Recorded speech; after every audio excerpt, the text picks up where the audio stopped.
Assalamu alaikum. In today's video, we will talk about the short answers and questions of chapter number 1 of grade 9th. According to new curriculum, chapter 1 name is Physical Quantities and Measurement कि तभी मिकदारें और उनकी पैमाइश। सबसे पहला सवाल है, can a non physical quantity be measured? If yes then how? सबसे पहले बात करें कि गैर तभी मिकदारें कौन सी होती हैं या नॉन फिजिकल क्वांटिटीज कौन सी होती हैं।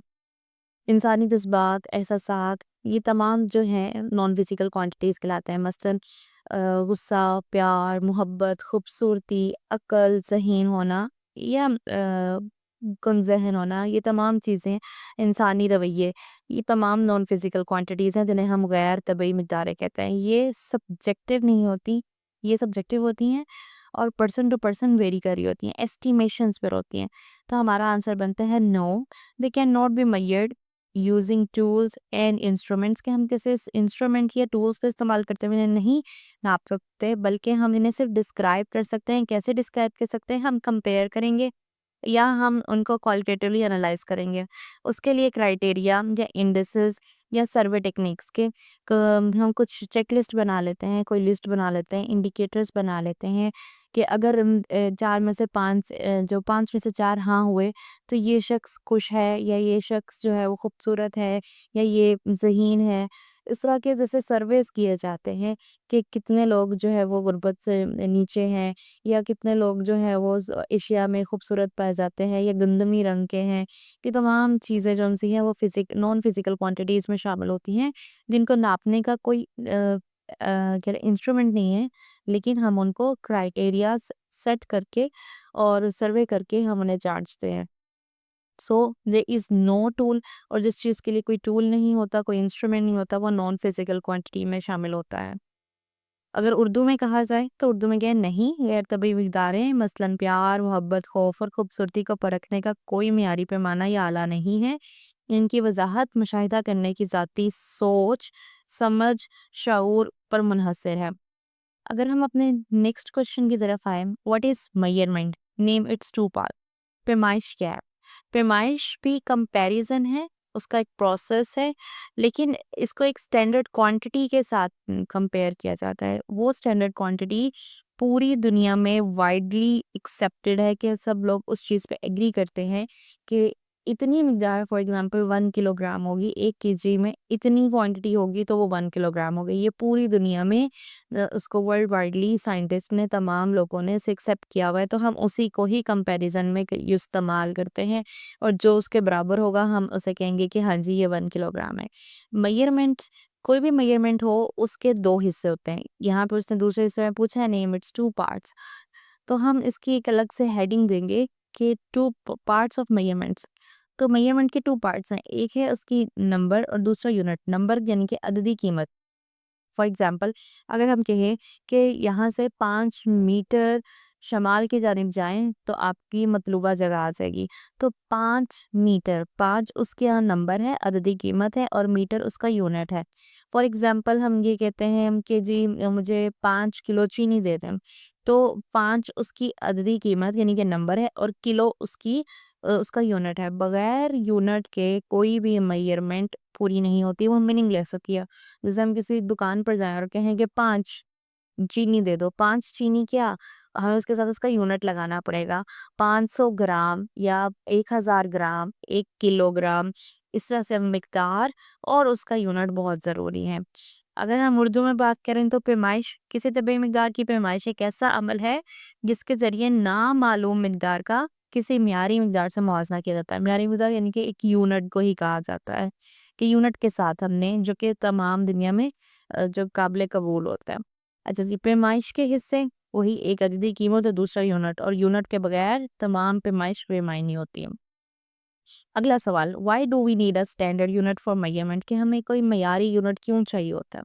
अब पहले क्या होता था, पहले ज़माने में कि अगर कोई लंबाई लेनी होती थी तो हाथ की जो सेब की मदद से हम नाप लेते थे, या इतने कदम चले जाओ। अब बच्चों का कदम छोटा है, बड़ों का कदम बड़ा है, पाँव के लिहाज से उसका अगर हम कहें जी इतने जो है वो बालिश जो है वो कपड़ा दे दें या इसकी लंबाई कितनी है। तो अगर हम किसी चीज़ से कंपेयर करें और वो स्टैंडर्ड ना हो तो सबके अपने-अपने जो है वो रिज़ल्ट्स आएँगे। अगर कोई किसी टेबल की लंबाई हमने नापनी है और हम उसको नापने के लिए अपने हाथ का इस्तेमाल करें कि जी हथेली की मदद से नापें, तो सबकी हथेलियों का साइज़ मुख्तलिफ है। तो पैमाइश भी मुख्तलिफ आएगी, कोई कहेगा कि ये मेरे हाथ की 6 हथेलियों के बराबर है या कोई कहेगा 10 कदम के फासले पे है, कोई कहेगा 11 कदम के फासले पे ये जगह आती है। तो हर एक के पाँव का साइज़, हाथ का साइज़ मुख्तलिफ है। तो हमारे पास जितनी भी क्वांटिटीज़ आएँगी या मेजरमेंट्स आएँगी, उनमें कन्फ्यूजन होगी, वो एक्यूरेट नहीं होंगी। तो इस सारी कन्फ्यूजन और जो है एक्यूरेट मेजरमेंट के लिए हमने क्या किया कि हमने कुछ यूनिट्स को स्टैंडर्ड कर दिया। जैसे कि हमने कहा कि अगर इतना वक़्त गुज़र जाए तो 1 सेकंड होगा। सेकंड की एक प्रॉपर डेफिनिशन है, इतनी मिकदार होगी तो हम इसको किलो कहेंगे या इतना जो है वो वॉल्यूम में होगा तो इतना पानी होगा तो हम इसे 1 लीटर कहेंगे। तो ये सारी चीज़ें जौन-सी है वो एक स्टैंडर्ड मुकर्रर कर दिया गया, उसको नाप कर उसके मुताबिक हम दूसरी चीज़ों को मेज़र कर लेते हैं, ताकि तमाम लोगों को पास एक ही रिज़ल्ट आए, कोई उसमें कन्फ्यूजन ना हो, कोई उसमें एरर ना पाया जा सके, बेसिक एरर। आगे हम बात करते हैं अगर इसको उर्दू मीडियम में कहा जाए मेयारी यूनिट की ज़रूरत इसलिए होती है ताकि हर कोई एक ही तरीके से पैमाइश करे। मेयारी यूनिट से दुरुस्त, काबिल-एतमाद और आलमी सतह पर काबिल कबूल नताइज हासिल होते हैं। अगर हर कोई मुख्तलिफ यूनिट इस्तेमाल करेगा तो नताइज मुख्तलिफ होंगे और उलझन पैदा होगी। अगर नेक्स्ट क्वेश्चन की बात करूँ तो वो है right the name of 3 base quantities and dry quantities. सबसे पहले बेस क्वांटिटीज़ क्या थी? वो तमाम बुनियादी मिक़दारें जिनको सिलेक्ट कर लिया गया है कि इनकी बुनियाद पर हम तमाम दूसरी मिक़दारों को बयान कर सकते हैं, उन्हें बेस कहते हैं, इनके वो बुनियाद फ़राहम करते हैं। और ड्राइड क्वांटिटीज़ कौन-सी होगी? वो क्वांटिटीज़ जो कि हम बेस क्वांटिटीज़ से अख़ज़ करेंगे, उनको मिला-जुला कर बनाएँगे, उन्हें ड्राइव कहा जाएगा। यहाँ पे 3 की बात की गई है तो हम सिर्फ 3 के नाम देंगे। Length, mass, time, temperature, intensity of light, current, 7 बुनियादी मिक़दारें हैं, उनमें से कोई से भी 3 के नाम आप लिख सकते हैं। Same as derived quantities, speed, force, volume, ये सब जो है वो बेस क्वांटिटीज़ से मिलाकर बनती है। जैसे कि स्पीड जो है वो डिस्टेंस और टाइम को मिलाकर बन जाता है।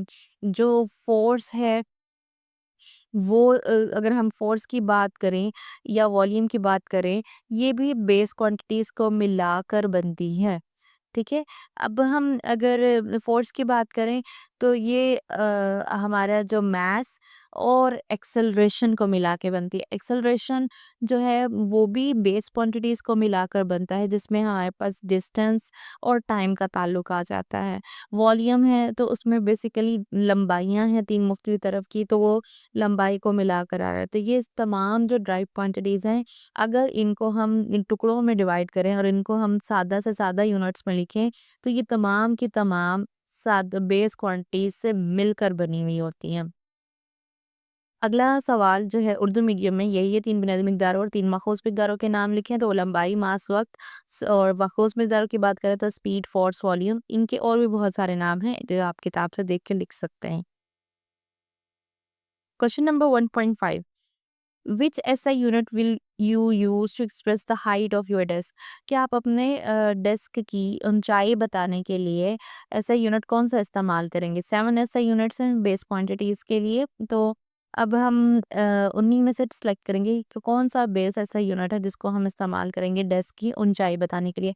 अगर हम बात करें ऊंचाई, लंबाई, चौड़ाई, ये बेसिकली सारी लेंथ है, लंबाइयाँ ही होती हैं। तो लंबाई के लिए जो बेसिक ऐसा यूनिट है वो है मीटर। तो हम इसके लिए हम मीटर का ही इस्तेमाल करेंगे। अपने डेस्क की ऊंचाई को ज़ाहिर करने के लिए हम ऐसा यूनिट में मीटर एम इस्तेमाल करेंगे क्योंकि लंबाई ऊंचाई के लिए ये ही मियारी यूनिट है। नेक्स्ट क्वेश्चन है right the name and symbol of all SI base unit. तमाम एसआई बेस यूनिट के आपने सिर्फ सिंबल्स और उसके बेस यूनिट्स लिखने हैं। उसने उनके नाम नहीं पूछे हैं, फिजिकल क्वांटिटीज नहीं पूछी।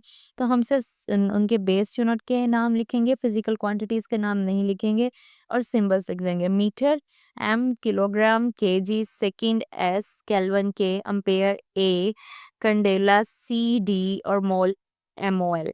ठीक है, मोल।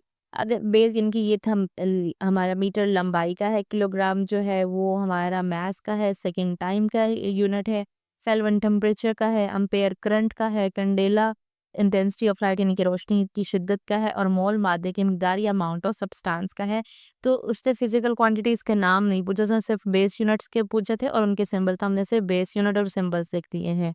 सेम एज उर्दू मीडियम में भी यही किया गया है।